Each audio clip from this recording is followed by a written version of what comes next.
Aujourd'hui, petite FAQ, questions diverses et variées. On avait déjà fait une FAQ sur la résidence au Paraguay, les Ouais, papiers, etc. On va faire quelque chose d'un peu plus général sur le Paraguay. sur l'expatriation en général. Paraguay, expatriation, voilà. Donc, pour commencer, on avait quand même des gens qui nous demandent régulièrement, est-ce que c'est facile de venir au Paraguay, trouver du travail quand on a un CDI en France et que, enfin, on n'a pas forcément de business en ligne, c'est important de gagner son argent. Donc, est-ce qu'au Paraguay, déjà, c'est facile de trouver du travail, facile éventuellement d'ouvrir une entreprise pour ceux qui voudraient lancer quelque chose? Ça, c'est une question qu'on a assez Ouais. régulièrement, hein. Alors moi, je vais plutôt répondre à la partie ouvrir une entreprise. Ouais, je m'occuperai Voilà, du travail. je te laisserai l'autre partie. Ouvrir une entreprise au Paraguay, c'est pas compliqué. Il faut savoir qu'il y a dans un premier temps le statut d'auto-entrepreneur, on va Mhm. dire, hein, comme il y a en France, qui est très facile à obtenir. C'est-à-dire qu'à partir du moment où vous avez votre numéro fiscal, vous avez votre statut d'auto-entrepreneur, donc en seulement quelques jours, vous pouvez l'avoir. Très simple, très rapide. Ensuite, il y a la création de la société. Les créations de société au Paraguay prennent un peu plus de temps. C'est Donc ça. l'équivalent d'une SA, ça peut prendre jusqu'à 2 à 3 mois d'ouverture. Et l'équivalent d'une SARL, il me semble en C'est France, ça, ici ouais. on appelle ça une EAS, Mhm. là ça prend 3 à 4 semaines. Donc c'est un peu plus rapide. Donc si vous avez pour projet de venir au Paraguay et d'entreprendre, de manière différente, auto-entreprise, société, on vous conseille la société, bien évidemment, vous serez plus tranquille, l'accès au compte bancaire, etc., c'est beaucoup plus facile. EAS, Ouais. alors l'EAS en fait c'est quelque chose qui n'existait pas avant, qu'ils ont mis en place depuis quelques temps pour justement simplifier ces processus d'ouverture parce que sinon c'est un peu embêtant quoi.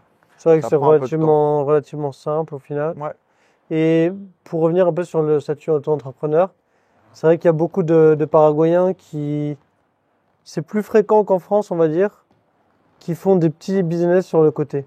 ouais. Parce qu'ici, bon, les gens ne gagnent pas forcément énormément d'argent. Donc, sur leur temps libre, je sais pas, ils vont vendre des trucs sur Facebook, ils vont aller faire du ménage, ils Du vont aller faire du Bolt. Bolt.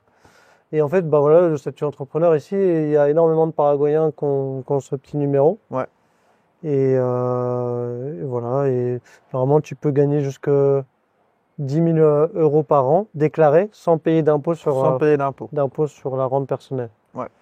Donc, et bon, même si tu dépasses 10 000, là, tu peux, hein, mais c'est juste que tu payes un petit peu plus Tu d'impôts. payes des impôts à la Mais rente bon, personnelle comme tout le monde quoi, mais bon après tu peux déduire pas c'est mal de ça. choses. Donc normalement tu devrais payer 10% de ce que tu gagnes, mais avec tout ce que tu peux déduire, tu baisses ça drastiquement quoi. Ça, déjà 10%, c'est peu, et avec toutes les déductions, au final, bon, c'est assez tranquille. Ouais. Donc, ouais, non, quelqu'un qui veut venir ici, qui veut ouvrir une entreprise, qui veut entreprendre, il n'y a pas de souci, il peut, une fois qu'il a sa cédula, sa résidence, sa cédula, il ouvre sa boîte et puis il monte son business. Il n'y a aucun souci par rapport à ça. Par contre, trouver un boulot, alors moi, par rapport à ça, j'ai pas forcément plus d'infos. Bah, pour Si la toi, partie, ouais, pour la partie trouver un boulot, j'aurais envie de dire oui, c'est possible, et en même temps, j'aurais envie de dire non, c'est pas possible, ça dépend du métier que chacun fait. En fait, si on compare par exemple à des pays d'expatriation, peut-être en Europe de l'Est. En Europe de l'Est, il y a quand même pas mal de sociétés françaises, internationales qui sont installées sur place. Ou même si on parle de Lisbonne, simplement, il y a tous les call centers. Mm. Tu veux t'expatrier au Portugal, même si tu sais rien faire, que tu n'as aucune compétence, tu te mets dans un tu call vas au call center. center, tu gagnes déjà suffisamment pour vivre, même Mm. si c'est pas le meilleur du travail, peut-être.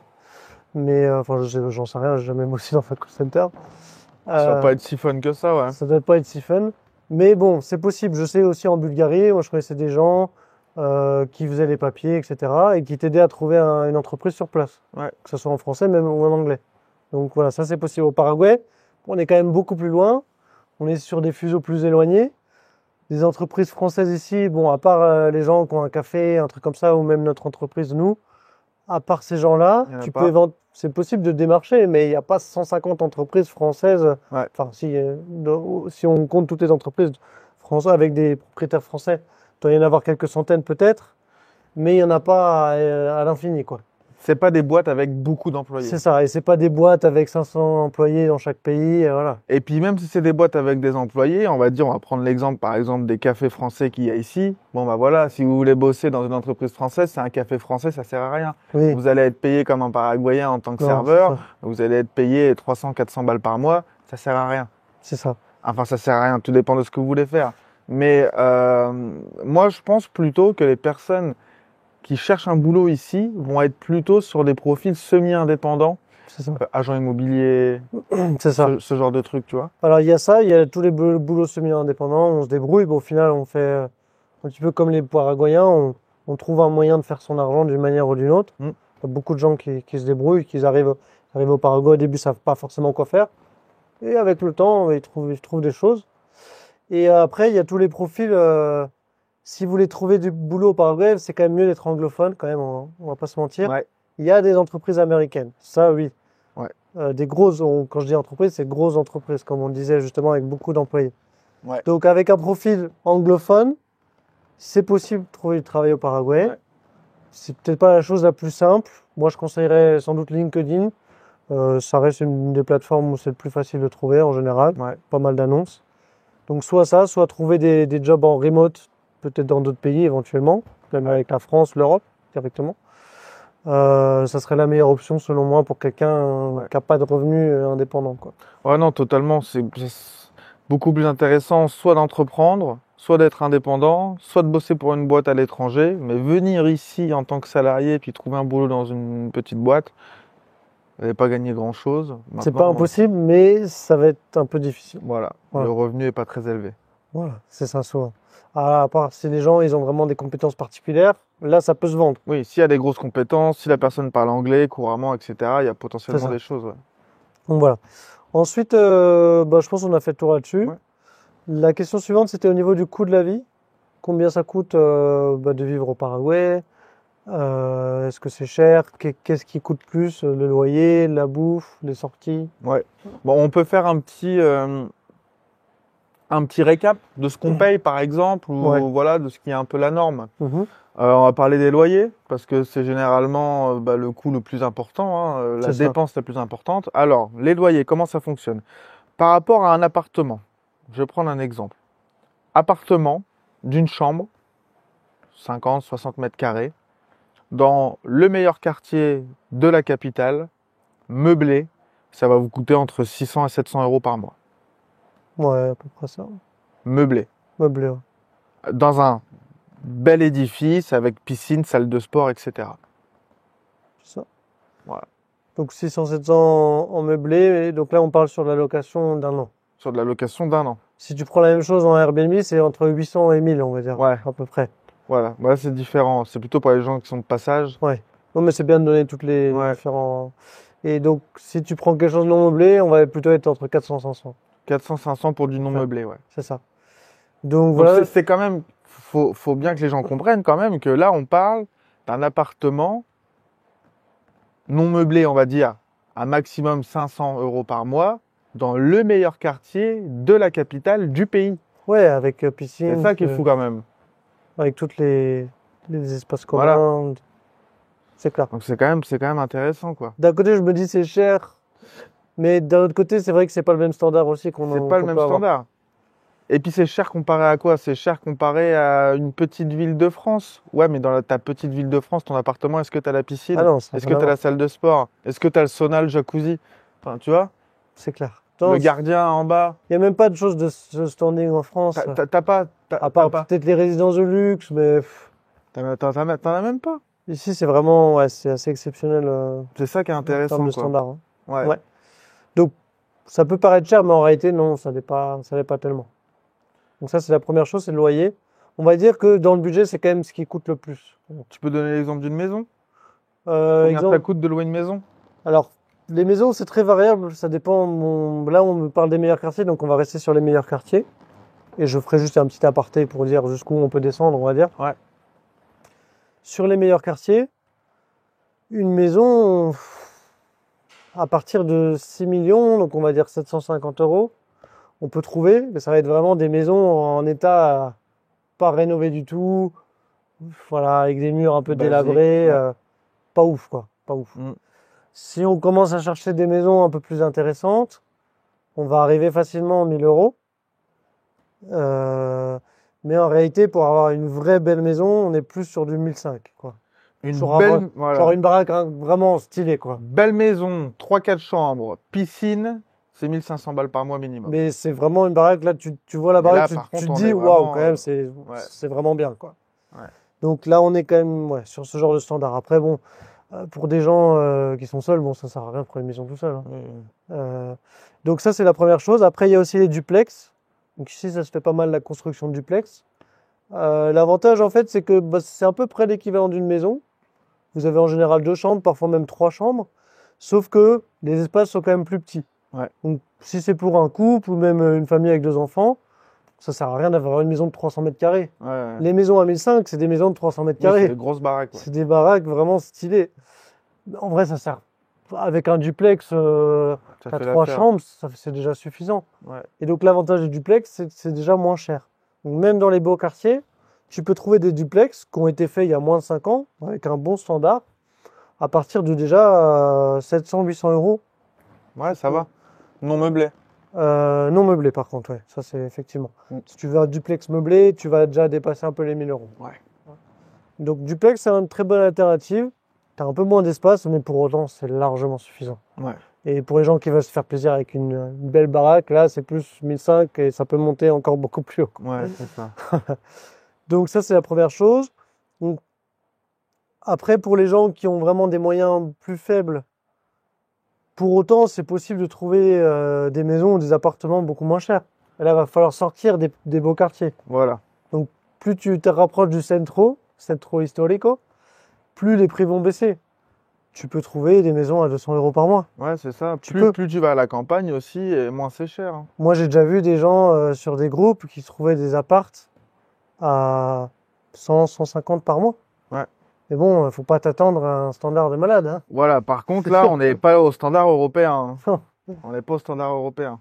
Donc, tout est trouvable, mais forcément, bah, plus tu mets, plus c'est joli, plus c'est confortable, quoi. Voilà. Et ça, c'est un peu une question que j'ai du mal à répondre. Souvent, on me pose, c'est quoi le budget pour vivre au Paraguay? J'ai horreur de cette question-là, parce que tout va dépendre des standards des personnes. Il y a des personnes, ils vont se trouver un petit appart à 100 balles par mois à la campagne, ça va leur suffire. Il y en a d'autres, ils y mettraient pas les pieds, quoi. Ouais, c'est clair. Donc, C'est très personnel. c'est très personnel le budget. Mais il faut savoir qu'il y en a pour tout le monde. Si vous voulez dépenser 100 euros en loyer, vous pouvez. Si vous voulez dépenser 4000 euros en loyer, vous pouvez. C'est ça. C'est ça. Hein. C'est vrai. Bon, 4000 euros, c'est déjà des baraques d'exception, hein. San Bernardino, une bonne baraque avec une grande piscine. Ah ouais. Et là, t'es à 4000 balles par mois. Hein. Moi, j'en ai visité beaucoup. Bah, je cherchais une maison, j'en ai visité beaucoup. Bah, je ferai peut-être une vidéo sur ma chaîne pour montrer à quoi ça ressemble. Ouais. Bah, des baraques, je cherchais maximum 1500. Au final, j'ai pris quelque chose de beaucoup moins cher. Mais les trucs que j'ai visités, c'est incroyable. Ah, ça donne envie. Hein. J'avais visité une maison avec 5 chambres. Non, ça donne envie. Mais en plus, tu les vois parce que un truc qui est ouf aussi ici à Asunción, meilleur quartier capitale. Vous êtes par exemple dans votre immeuble, vous allez sur le rooftop et vous regardez un peu le nombre de maisons énormes avec des piscines, etc. C'est hallucinant quand même. Ouais, c'est clair. Et tu te dis putain, mais t'es en pleine capitale et t'as des baraques comme ça quoi. Et ça se perd parce que tu vas dans n'importe quelle capitale en France, t'as pas trop de maisons avec de la nature, avec des grands jardins, etc. Tu sais, c'est beaucoup des immeubles hein, quand même. Non, pas trop, non. Donc là, quand même, c'est fou. C'est pour ça que c'est aussi que le prix est élevé, quoi. Ouais, parce que en fin de compte, t'as un bout de campagne. Ah oui, moi j'ai visité des trucs avec des jardins exceptionnels. Hein. Ouais. C'est après rien que nous là. Là, justement, ouais, je voulais en parler. Au bureau où on est là, c'est gigantesque. Ah ouais, non mais on est très bien. Nos bureaux ici derrière, on a un petit patio sympa avec des plantes, etc. On n'entend pas une voiture. On entend les oiseaux, pas une voiture. On a l'impression d'être à la campagne. Alors qu'on est, bon, c'est un quartier résidentiel. Ouais, mais on est bien placé, quoi. On est archi là, bien je suis à placé. 5 minutes de shopping le plus proche. Ouais. Alors je suis à 10 minutes de Villamora, même pas, un peu moins. Ouais. Ouais, c'est exceptionnel. Et du coup, donc là, c'était le loyer. Après, tout ce qui est nourriture. Nourriture, pareil, ça dépend, en fait. On va dire ça dépend, on donne des fourchettes, mais c'est très variable. Ouais. C'est un choix qui est personnel. Nous, on connaît des clients qui sont chez eux, ils travaillent toute la journée, ils sortent pas. Ils vont au petit resto du coin et ils dépensent 20 000 guaranis, donc 2,50 € pour un repas. Donc voilà, sur un mois, Ça fait un budget très restreint. Ouais. Et on connaît des gens, au contraire, qui vont au resto quasi tous les jours. Et c'est des beaux restos, quoi, à 10-15 euros minimum. Ouais. Donc, ça peut aller d'un budget nourriture à 100-150 euros par mois, en étant vraiment tranquille. Mm.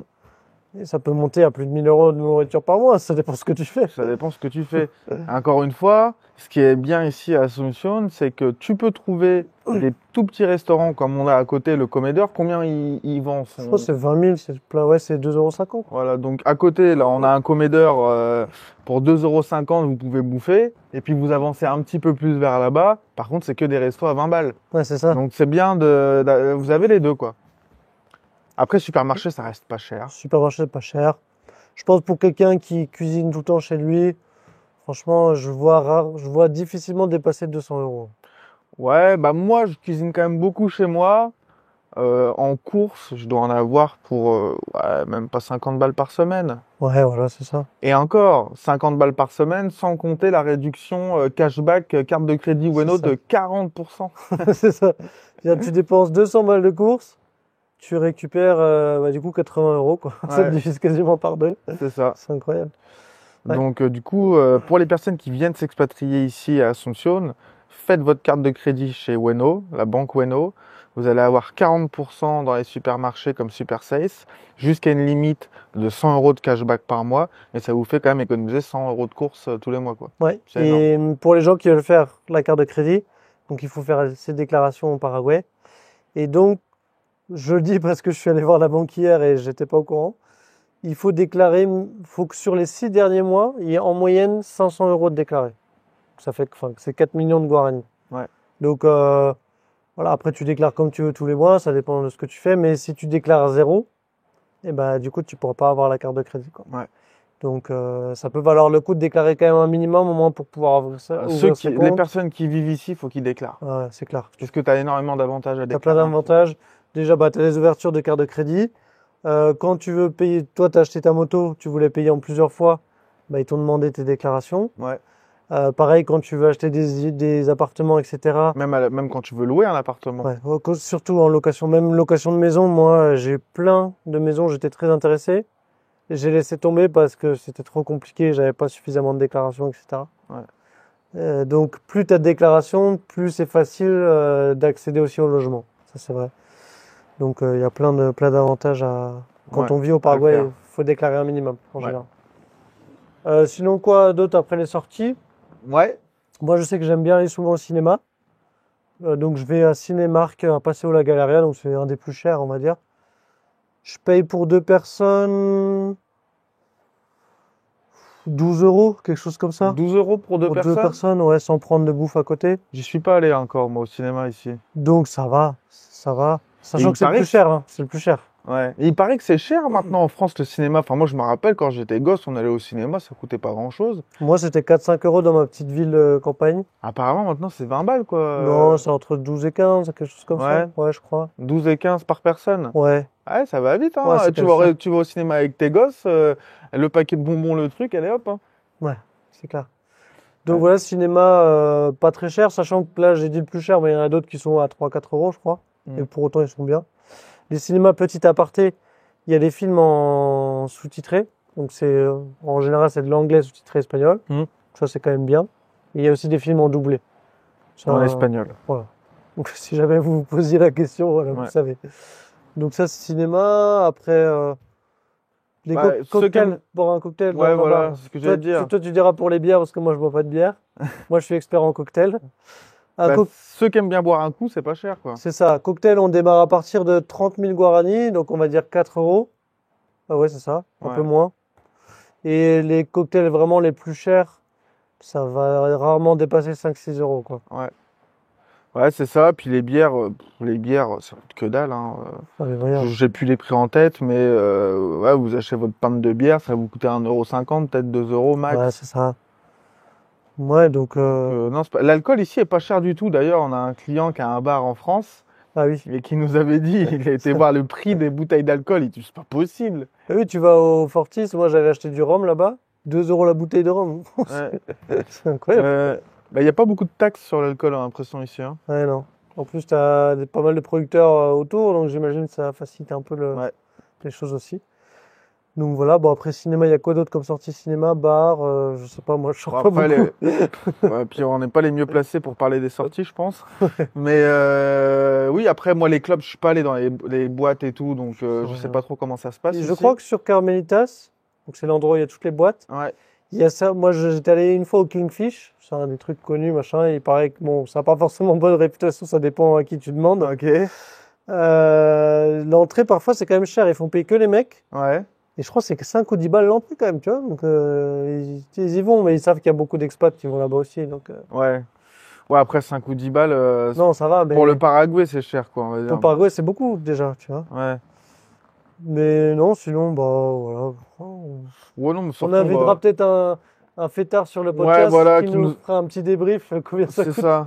Parce que nous, on est plus casanier boulot, donc parler des sorties, c'est pas forcément notre fort. Ce sera plus facile avec un invité. Voilà. Bon, allez, prochaine question. Prochaine question.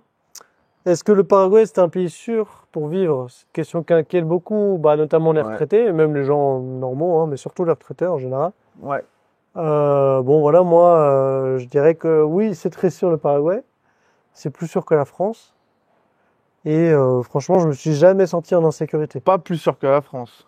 Non, mais Plus sûr que certaines villes de France. voilà, ok, si tu veux. Ça dépend d'où t'es en France. Ouais, ouais, oui, c'est sûr. À la campagne, t'es Parce tranquille. que moi, je suis de la campagne en France. C'est quand même plus sûr chez moi qu'ici, là. Ouais. Alors, moi, j'aime bien faire cette comparaison comme ça quand on parle de la sécurité au Paraguay. Parce que j'ai quand même vécu pas mal en Amérique latine. Avant, je vivais au Brésil avant de venir ici. Euh, j'ai eu des mésaventures en Colombie. Pour ceux qui ont suivi un peu ma chaîne, j'en ai parlé dessus. Euh, le Paraguay, pour l'Amérique latine, c'est très sûr. Comparé au Ouais. Brésil, comparé à la Colombie, comparé à tous les pays autour, c'est un des pays les plus sûrs avec l'Uruguay. Par contre, bien évidemment que le Paraguay est moins sûr qu'un pays d'Europe. C'est plus sécure au Portugal qu'ici. Ah oui, Portugal, il n'y a pas photo. Après, l'Espagne, ça commence un Le peu. Portugal, c'est très sûr aussi, hein. Pour moi, c'est un des pays les plus Ouais. tranquilles, hein. En France, alors oui, Paris, ça craint, un certain coin, bien évidemment. Mais par contre, comparé à une petite ville de campagne de 40-50 000 habitants, c'est quand même plus sûr là-bas qu'ici. Oui, mais pour autant, enfin, j'ai jamais eu de problème ici. Je me sens pas en danger. Non, non, pareil, Ouais. jamais eu de problème. Mais après, Tu dis, enfin, faut pas que, tu vois, que ça soit mal interprété ton. non, faut pas que ça soit mal interprété. Mais ce que je veux dire, c'est que si vous allez vous balader dans un quartier qui craint tout seul à 4 heures du matin, Ah oui, non, mais après, oui, si il peut tu vous cherches les arriver, emmerdes, c'est oui, il sûr. peut vous arriver des choses. Par contre, ce qui est bien ici, c'est que vous pouvez vous balader ou même le soir, etc., dans des endroits bien. Il n'y a pas des gens qui viennent vous voir toutes les 2 minutes pour vous demander de l'argent, pour vous faire chier, pour vous vendre un truc. Alors oui, ça arrive quand vous allez dans les bars le soir parce qu'ils font le tour des bars du coup, où là ils vous demandent des trucs. C'est pas Mais, fréquent pour autant, mais hein. c'est pas fréquent. Ouais. Au Brésil, moi je vivais à Copacabana, tous les jours c'est sans cesse quoi, hein. Même moi, j'étais en Argentine. Bon, j'ai fait les trucs de touriste, quoi. Devant chaque truc de touriste, t'as des mecs qui te harcèlent Mm. pour te demander des sous, ils sont agressifs, hein. Ouais. C'est pas super drôle. Non, ici, il n'y a pas ça. Déjà, tous les gens travaillent ou ils se débrouillent d'une manière ou d'une autre. Et après, comme tu dis, c'est peut-être par rapport à la France, moi, par rapport aux grandes villes, moi, je dirais, je me sens quand même plus en sécurité ici qu'ici. Ouais. Par rapport à la campagne, c'est sûr que bon, il se passe quand même pas grand-chose à la campagne en France. C'est relativement tranquille. Bah ouais, quand même, hein. Et après, en fait, ici, les seules choses qui va se passer, c'est quand même assez localisé. Je veux dire, tu vas être à Shopping des Sols ou Carmelitas, là où il y a les discothèques. Bon, du moment que tu as du monde, c'est des beaux quartiers, il se passe pas grand-chose. Dans la zone où on est, il se passe jamais rien. Dans notre Quasiment. zone, rien. Puis t'as Tu- même pas les flics, t'as même pas de flics dans la rue. Non, ça va. En vrai, tu les vois jamais les Non. flics posés.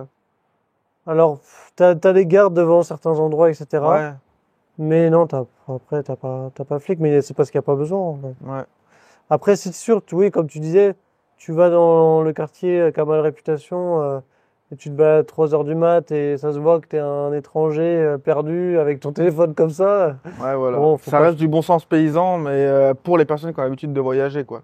C'est ça.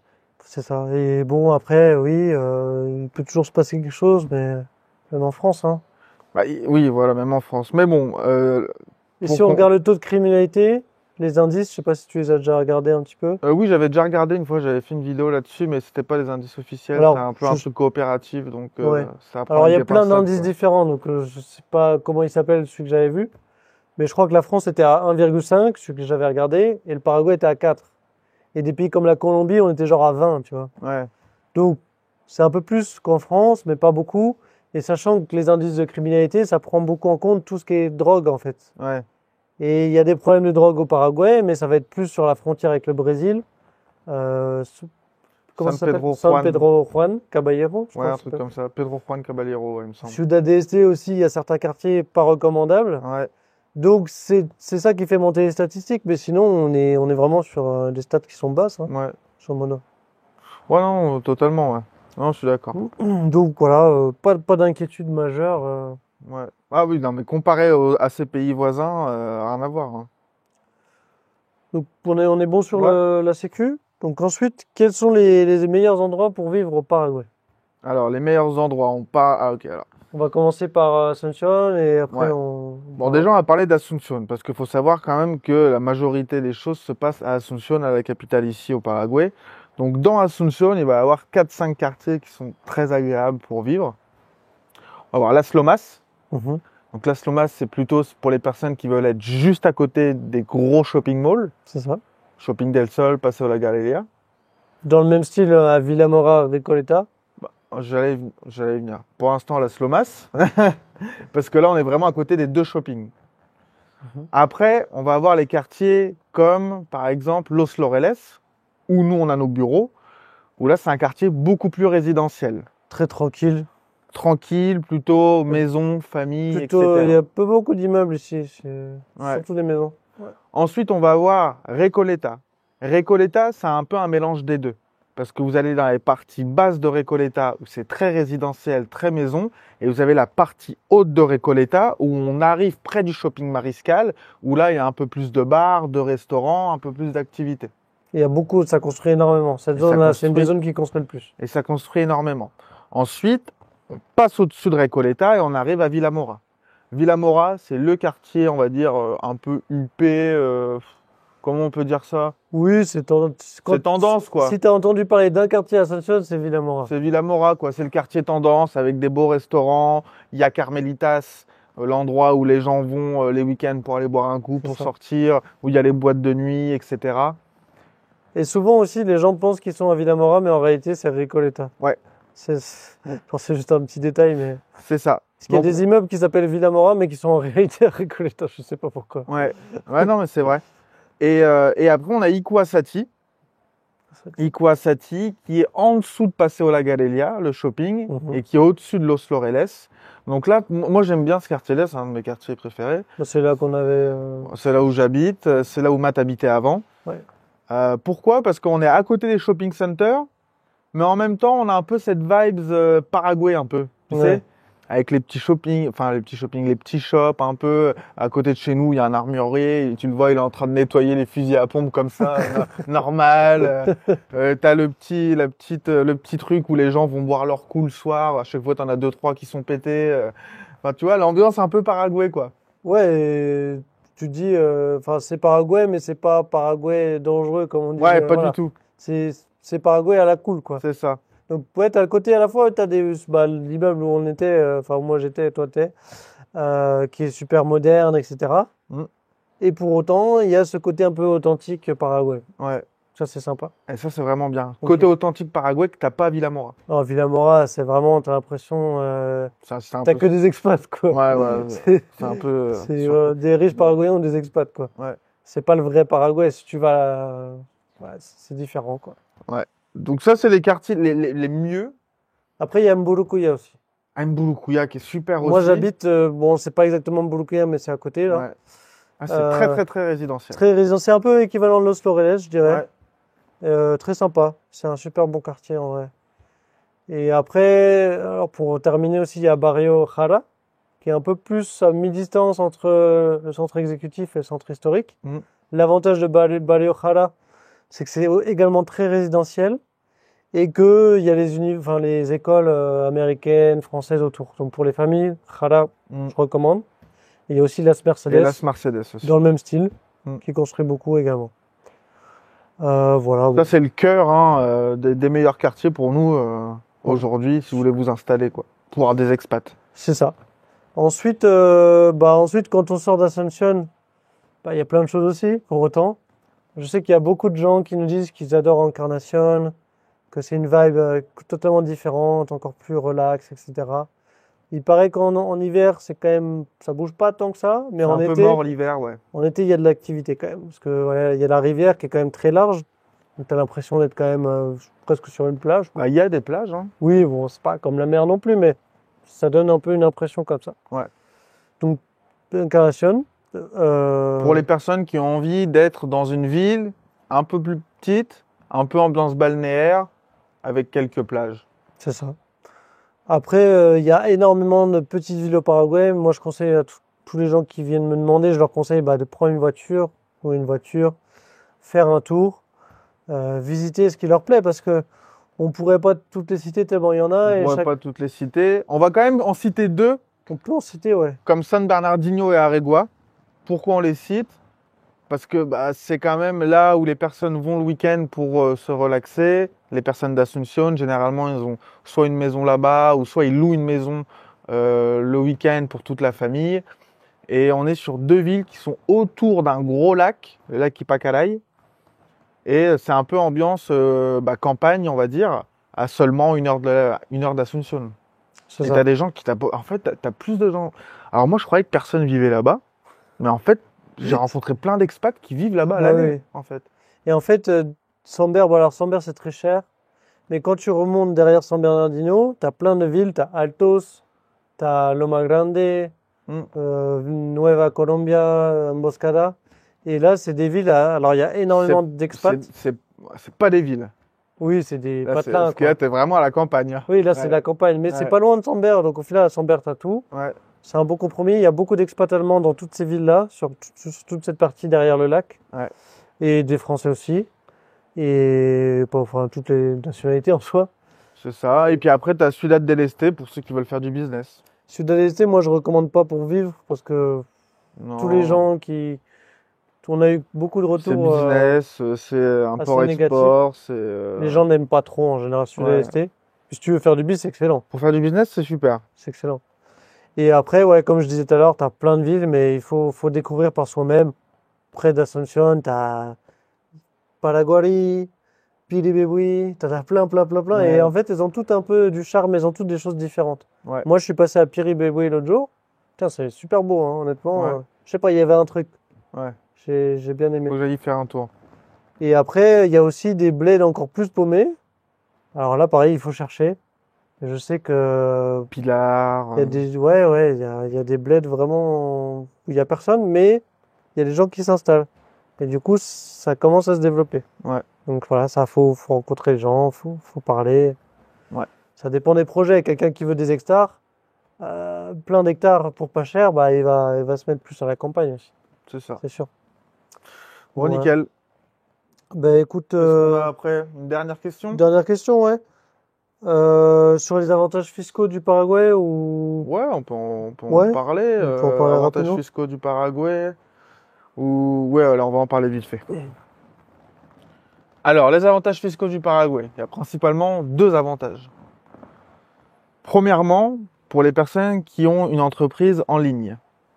Donc ceux qui font du business en ligne, qui font du e-commerce, qui font de la vente de formation, consulting, peu importe, ce qui est intéressant pour ces gens-là, c'est qu'ils peuvent avoir une entreprise aux États-Unis, s'expatrier au Paraguay. Comme le Paraguay ne taxe pas les revenus étrangers, être à 0% d'impôt au vu du Paraguay. Attention, disclaimer, faut bien que dans votre pays où vous payez vos impôts avant, vous n'ayez plus aucun centre d'intérêt, centre économique, rien du tout. Ouais, Hein, parce qu'il n'y a pas de convention fiscale entre le Paraguay et la France, par faut exemple. faire gaffe. Donc, faut faire gaffe. Oui, vous pouvez vivre au Paraguay et payer 0% d'impôts. Attention, de rien avoir en France. On va pas rentrer dans le détail Ouais, maintenant. il y a plein de règles, ça, Voilà. voilà, mais Mais sinon, c'est possible. Vous pouvez être au Paraguay, avoir votre entreprise aux États-Unis et payer 0% d'impôts, 100% légalement. Ça, c'est le premier avantage. Et le deuxième avantage, c'est aussi pour les personnes qui entreprennent au Paraguay. Parce que la fiscalité au Paraguay, d'ailleurs, j'ai fait une vidéo où je reprends un peu tous les critères sur ma chaîne YouTube Sébastien Beaupied. Impôt sur les bénéfices au Paraguay, 10%. Vous vous versez un salaire, 10%. Les dividendes, 8%. les TVA, bourses, crypto, ouais, TVA, 10%. Bourse crypto, 0%. Bourse au Paraguay, là par contre 10% sur les gains. Mais bourse aux États-Unis, 0%. mhm. Donc Non, il y a un système de fiscalité. C'est pas un paradis fiscal. Ça devrait être la base partout. Moi, je me bats pour que, tu vois, Ouais, les gens disent, ah, vous payez que 10%, c'est un paradis fiscal. Mais non, ça doit être comme ça partout, c'est tout. On devrait pas donner plus que ce qu'on gagne à un pays. mhm. Tu vois, en France, tu gagnes 10 000, il t'en reste 3 dans la poche. Pourquoi? Je veux dire, Non, c'est moi qui c'est prends vrai. les risques, c'est moi qui me casse le cul tous les jours, et puis à toi, je te donne plus qu'à moi. Enfin, moi, ça, j'accepte pas. Donc, ici, c'est bien, c'est que déjà, on nous prend pas pour des pigeons. On nous respecte un minimum. Non, Donc, 10%, oui, on paye des impôts, mais on paye des acceptable, hein. impôts qui sont honnêtes. Très honnête. Ouais. Donc, bah, c'est ça la chose principale, quoi. C'est juste, Ah ouais, non, c'est un bon deal. c'est un bon deal. Voilà. Après, bon, on pourrait toujours dire, oui, les infrastructures sont pas parfaites, etc. Oui, ça, c'est un Ça autre reste un débat pays qui a encore. quand même du retard par rapport à l'Europe. Ouais. Ça se développe, ça arrive. Et honnêtement, les gens sont surpris quand ils sortent d'Ascension. Ouais. Les routes en dehors d'Ascension sont très bonnes. Alors, Ascension, Il il n'y y a en a du pas travail. beaucoup, les routes, mais le peu qu'il y a sont Non, bonnes. elles sont très bonnes, honnêtement. Ouais. Moi, elles sont très bien. Et ils sont surpris. Moi-même, première fois que je suis arrivé au Paraguay, j'étais surpris quand j'ai visité Paseo La Galeria, un des shoppings. Je me disais, putain, waouh, Ouais. c'est super beau, c'est moderne. Moi, je m'attendais à voir. Alors, je dis ça pour rigoler, je m'attendais à voir des mecs avec des maisons en paille. Non, je rigole. Mercado Quattro, quoi. C'est ça. Non, mais il y en a. Non, mais comme personne connaît le Paraguay, il y en a, ils pensent qu'ils vont arriver dans le trou du cul du monde, quoi, tu vois. Bah oui, on Un sait pas. truc avec des maisons en paille, avec des gars qui te vendent des. Moi, Non, je pensais qu'il n'y avait pas de shopping joli Ah comme non, ça. c'est quand même développé. Hein. Non, non, en vrai, C'est quand même une capitale. Hein. Non, non, il y a tout. Ici, il y a tout. Voilà. Pas de problème. C'est très développé de Paris. Nickel. Bon, on Bon, s'arrête voilà. là-dessus, on fera une deuxième partie Ouais, parce qu'on deuxième avait partie. encore plein de questions, mais là Plein de déjà ça questions. fait déjà 30-40 minutes à mon Ouais. avis, donc c'est déjà bien. Ouais, c'est bien pour cette fois. Et si vous en avez des questions, bah, du coup, n'hésitez pas dans les commentaires, comme ça on pourra les reprendre pour les prochains podcasts. Et écoutez, à bientôt. Allez, à la semaine prochaine. Ciao.